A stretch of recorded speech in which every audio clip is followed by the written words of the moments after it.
చంద్రశేఖరరావు చెప్పినట్టే కదా. చంద్రశేఖరరావు ఇంకో మాట అన్నాడు, సంకీర్ణం వస్తుంది, అందులో బీఆర్ఎస్ ప్రభుత్వం ఉంటుంది, నామ నాగేశ్వరరావు మంత్రి అవుతాడని. మరి నేను చెప్పదలుచుకుని వేదిక మీద నుంచి, సిరిసిల్ల గడ్డ మీద నుంచి, బీఆర్ఎస్ ఇంటి మీద వాలిన కాకి కాంగ్రెస్ వాళ్ళ ఇంటి మీద వాళ్తే ఉన్న పలంగా కాల్ చేస్తాం, ఆ కాకిని కూడా రానియము. కారు గుర్తోని మా గల్లీలో కూడా అడుగు పెట్టనీయం. అంటే ఎన్నికల తర్వాత బీజేపీతో కలిసి పోవాలని ఇవాళ బీఆర్ఎస్ వాళ్ళు సిద్ధమైనట్టే కదా. లేకపోతే ఒకటో రెండో గెలిస్తే అవి తీసుకొని పోయి మోడీకి అమ్మాలన్న ఆలోచన ఇవాళ చంద్రశేఖరరావు చేస్తున్నట్టే కదా. అందుకే మిత్రులారా, 2 సార్లు అధికారం ఇచ్చిండ్రు, ఓసారి 12, ఓసారి 9 ఎంపీలు ఇచ్చిండ్రు. ఏం చేసిండే చంద్రశేఖరరావు?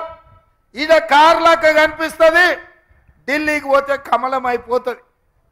రైతు వ్యతిరేక నల్ల చట్టాలు కావచ్చు, 377 ఆర్టికల్ కావచ్చు, సిటిజన్ అమెండ్మెంట్ యాక్ట్ కావచ్చు, యూనిఫామ్ సివిల్ కోడ్ కావచ్చు, నోట్ల రద్దు కావచ్చు, జిఎస్టీ కావచ్చు, ఈ చట్టాలు తెచ్చినప్పుడల్లా రాజ్యసభలో లోక్సభలో నరేంద్ర మోడీకి కల్వకుంట్ల చంద్రశేఖరరావు మద్దతు పలికిన మాట వాస్తవం కాదా? ఓట్లేసింది నిజం కాదా? ఇవాళ వీళ్ళిద్దరు కూడా పలుకొని చీకటి ఒప్పందం చేసుకొని ఎక్కడ కాంగ్రెస్ పార్టీ గెలిచేటట్టుంటే అక్కడ ఒకరికొకరికి అడ్జస్ట్ చేసుకొని ఇవాళ ఎన్నికల బరిలో దిగుతున్నారు. ఇవాళ వినోద్ రావు గారి ప్రచారాన్ని ఒక్కసారి చూడండి, ఎక్కడైనా ప్రచారం జరుగుతుందా? ఎందుకు ఇట్లా వండుకున్నాడు వినోద్ రావు? ఎందుకు బీజేపీని గెలిపించాలనుకుంటున్నాడు? చంద్రశేఖరరావు బిడ్డ బెయిల్ కోసం తెలంగాణను మోడీకి తాకట్టు పెడతాడా? దోపిడీ చేసింది మీరు, దొంగతనం చేసింది మీరు, జైలుకి వెళ్ళింది మీరు. ఇవాళ తెలంగాణ ప్రజల ఆత్మ గౌరవాన్ని ఢిల్లీ సుల్తాన్లకు తాకట్టు పెట్టి మీ బిడ్డ బెయిల్ కోసం తెలంగాణను తెగ నమ్ముతారా అని నేను అడుగుతున్నా.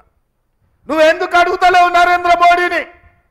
బయ్యారం ఉక్కు కర్మాగారం ఎందుకు ఇయ్యలేదని మోడీ వస్తే ఎందుకు ధర్నా చేయలే? వరంగల్ రైల్వే కోచ్ ఫ్యాక్టరీ ఇవ్వలేదని ఎందుకు నిలదీయలే? ఐటీఐఆర్ కారిడార్ గురించి నువ్వు ఎందుకు మాట్లాడాలి? చంద్రశేఖరరావు 100 రోజులు కాలేదు మమ్మల్ని దిగిపోమంటున్నవే. 10 ఏళ్ళైనా తెలంగాణకు అన్యాయం చేసిన మోడీకి వ్యతిరేకంగా ఇవాళ నువ్వెందుకు కార్యక్రమాలు తీసుకుంటలేవు? అంటే ఇవాళ మీరిద్దరు ఒక్కటయ్యి మా మీద దాడులు చేయాలంట. ఇవాళ రిజర్వేషన్లు రద్దు చేయాలన్న బీజేపీని ఇవాళ పరోక్షంగా చంద్రశేఖరరావు సమర్థించే పరిస్థితి వచ్చింది. అదేవిధంగా మిత్రులారా, మా అక్కలు, మా ఆడబిడ్డలు వాళ్ళందరి కష్టాలు చూసి వచ్చిన 48 గంటల్లోనే మా పొన్నం ప్రభాకర్ మంత్రిగా ఉన్న ఆర్టీసీ ఆడబిడ్డలకు దాదాపుగా 40 కోట్ల మంది ఆడబిడ్డలు ఇవాళ ఆర్టీసీ బస్సులో ఉచిత ప్రయాణం పొంది 1500 కోట్ల రూపాయలు రాష్ట్ర ప్రభుత్వం నష్టాలలో ఉన్న ఆర్టీసీకి చెల్లించిన మాట నిజం కాదా? ఆనాడు అమ్మగారింటికి పోవాలన్నా, అత్తగారింటికి పోవాలన్నా ఇంటి ఆయనను పైసలు అడిగే పరిస్థితి. ఇవాళ ఇంటి ఆయనను అమ్మగారింటి అత్తగారింటికే కాదు, యాదగిరి గుట్టకు పోవాలన్నా, భద్రాచలం రాముల వారి తలంబ్రాలకు పోవాలన్నా అనా పైసా పెట్టకుండా మా ఆడబిడ్డలు ఇవాళ ఆర్టీసీ బస్సులో ప్రయాణం చేస్తలేరా? ఒక్కసారి ఆలోచన చేయండి. ఇదే కాదు, ఇంటి ఖర్చులు పెరిగినాయి, పిల్లల చదువుల ఫీజులు పెరిగినాయి. అందుకే ఆడబిడ్డ సంపాదించుకున్న సొమ్ము ఆడబిడ్డకు ఉండాలని మోడీ కేసీఆర్ కలిసి సిలిండర్ను 1200 చేస్తే ఇవాళ కాంగ్రెస్ పార్టీ 500 రూపాయలకే సిలిండర్ ఇచ్చి పేదవాళ్ళను ఆదుకున్న మాట వాస్తవం కాదా? 50 లక్షల కుటుంబాలు ఇవాళ 500 రూపాయలకే సిలిండర్ పొందుతున్న మాట నిజం కాదా? ఇవాళ కరెంటు వ్యవసాయానికే ఉచితం కాదు, పేదవాళ్ళ ఇంటికి కూడా ఉచిత కరెంటు ఇవ్వాలని 200 యూనిట్లు ఉచితంగా 60 లక్షల కుటుంబాలకు ఇవాళ ఉచితంగా కరెంటు ఇస్తున్న మాట నిజం కాదా? అదేవిధంగా ఇందిరమ్మ ఇల్లు, పేదవాడికి సొంత ఇల్లు, ఆత్మగౌరవం, పేదవాడు ఆత్మగౌరవంతో బ్రతకాలని ఇవాళ 4,50,000 ఇండ్లు 22,500 కోట్ల రూపాయలతోటి ఇవాళ పేదలకు ఇల్లు ఇవ్వాలని మా ప్రభుత్వం నిర్ణయం తీసుకున్న మాట నిజం కాదా? రాజీవ్ ఆరోగ్యశ్రీ ద్వారా పేదవాళ్లకు 10 లక్షల రూపాయలు వైద్యానికి ఉచితంగా ఇచ్చిన మాట నిజం కాదా? 3 నెలల్లోనే 30,000 ఉద్యోగ నియామకాలు ప్రభుత్వంలో చేపట్టి పేద నిరుద్యోగ యువకులకు ఉద్యోగ అవకాశాలు ఇచ్చి వాళ్ళ కళ్ళల్లో ఆనందం, వాళ్ళ కుటుంబాలలో సంతోషాన్ని చూసిన మాట నిజం కాదా? ఇవాళ బలహీన వర్గాల జనాభా లెక్క కట్టండి, జనాభా దామాష ప్రకారం రిజర్వేషన్లు ఇవ్వాలి, నిధులు ఇవ్వాలని మా పొన్నం ప్రభాకర్ ఆదేశాలు ఇచ్చిన మాట నిజం కాదా? ఇన్ని పనులు మేం చేస్తుంటే మమ్మల్ని దిగిపోవాలని, మమ్మల్ని ఓడగొట్టాలని అక్కడి నుంచి మోడీ, ఇక్కడి నుంచి కేడీ ఇద్దరు కలిసి కాంగ్రెస్కు వ్యతిరేకంగా కుట్రలు చేస్తున్నారు. మిత్రులారా, ఇవాళ అందుకే మీ దగ్గరకు వచ్చిన ఈ సిరిసిల్ల గడ్డ మీద చాలా విషయాలు మాట్లాడదాం అనుకున్నా, అనుకోకుండా ఆలస్యమైంది. అయినా సరే మిమ్మల్ని కలవాలని వచ్చిన మీ ద్వారా ఒక్కటే మాట చెప్పదలుచుకున్నా. ఈ తెలంగాణ రాష్ట్రానికి పట్టిన చీడ పీడ వదిలించే వరకు వదిలేదే లేదు. వచ్చేసారి సిరిసిల్లకు పట్టిన పీడను వదిలించే బాధ్యత నేను తీసుకుంటా, మీరందరూ తీసుకోవాలి. మొన్న జరిగిన ఎన్నికల్లో మహేందర్ అన్న గెలిచినుంటే మీకు బాధలు తప్పేవి.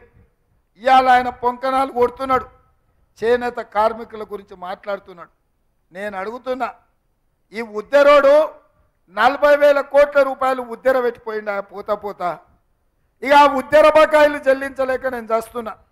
మా చేనేత కార్మికులకు కూడా 150-160 కోట్లు బకాయిలు పెడితే మా ఆది సీనన్న, మా పొన్నం ప్రభాకర్ మహేందర్ రెడ్డి గారు వచ్చి మా దగ్గర 275 అంట 275 కోట్లు ఉద్దెర పెట్టిపోయిండు. ఈ ఉద్దెరోడు, ఈ తాగుబోతుల సంసారం ఇవాళ తెలంగాణలో ఉద్దెర బకాయిలు ఎక్కువైనాయి.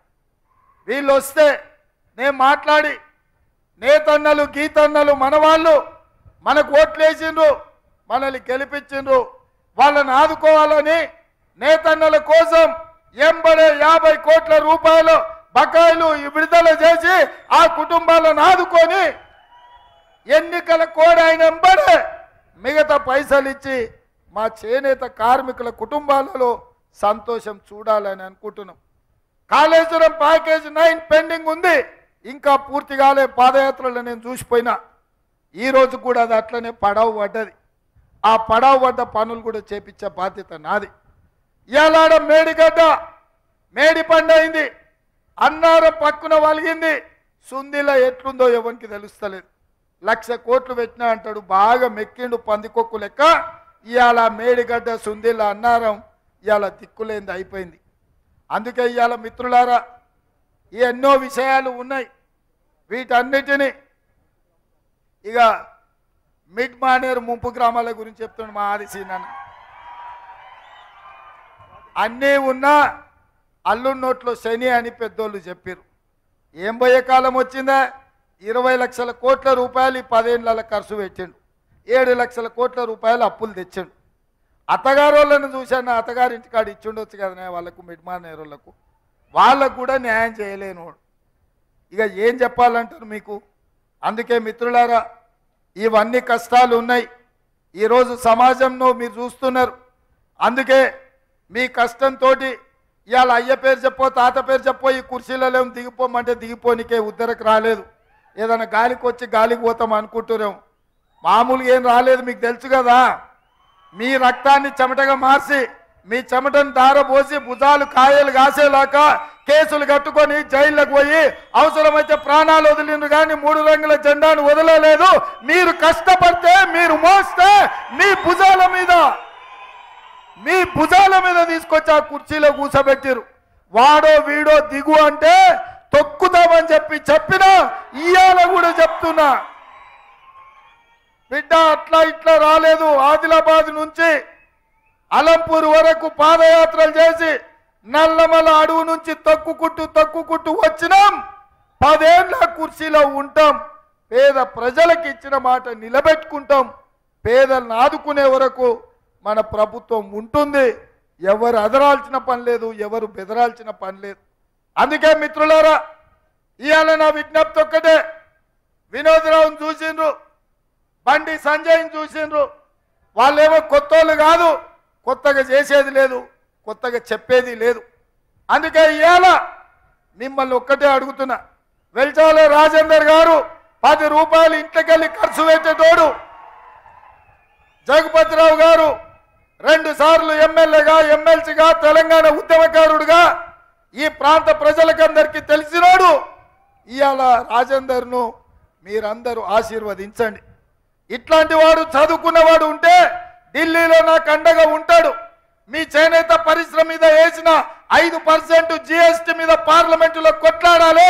రేపు మన ఇండియా కూటమి ప్రభుత్వం వస్తే ఆ ప్రభుత్వంలో మీ సమస్యల్ని పరిష్కరించడానికి రాజేందర్ లాంటి చదువుకున్న వాళ్ళు పార్లమెంట్ సభ్యులు ఉండాలి. నాలాంటి వాళ్లకు రాజేందర్ లాంటి వాళ్ళు తోడుగా ఉంటే ఢిల్లీలో సమస్యలు పరిష్కరిస్తా, సాగునీటి ప్రాజెక్టులను జాతీయ ప్రాజెక్టుల కింద సాధించుకోవస్తా. అందుకే ఇవాళ తెలంగాణకు అక్కడొకటి ఉంది, బీజేపీ ఇచ్చింది, ఒక్కసారి అది ఇక్కడ ఈరే ఏందా అరగుండు తెచ్చిందంటే గాడిద గుడ్డు తెచ్చిండు. మీ అరగుండు బోడిగుండు ఇద్దరు కలిసి తెలంగాణకు తెచ్చింది ఏంటంటే గాడిద గుడ్డు తెచ్చిండు, ఇదే కదా.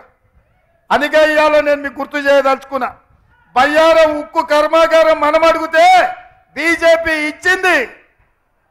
ఏమిచ్చారు మీరు చెప్పాలి, నేను కాదు. బయ్యారం ఉక్కు కర్మాగారం మనం అడిగితే బీజేపీ ఏమిచ్చింది? రైల్వే కోచ్ ఫ్యాక్టరీ మనం అడిగితే బీజేపీ ఏమిచ్చింది? ITIR కారిడార్ మనం అడిగితే బీజేపీ ఏమిచ్చింది?